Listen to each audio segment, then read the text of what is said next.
ततो युद्धपरिश्रान्तं समरे चिन्तया स्थितं रावणं चाग्रतो दुष्ट्या युद्धाय समुपस्थितं दैवतेश्च समागम्य द्रष्टुमभ्यागतो रणम् उपागम्य अविद्राम मगस्त्यो भगवान् ऋषिः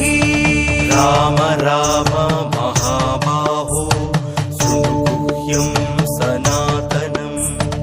येन सर्वान् नरीन् वत्सा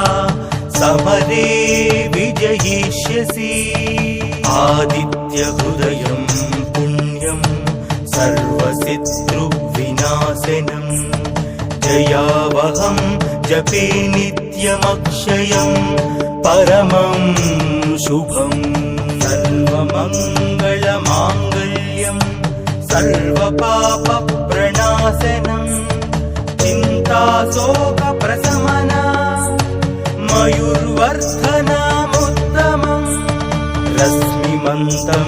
समुद्यन्तं देवासुर नमस्कृतं पूजयस्व विवस्वन्तं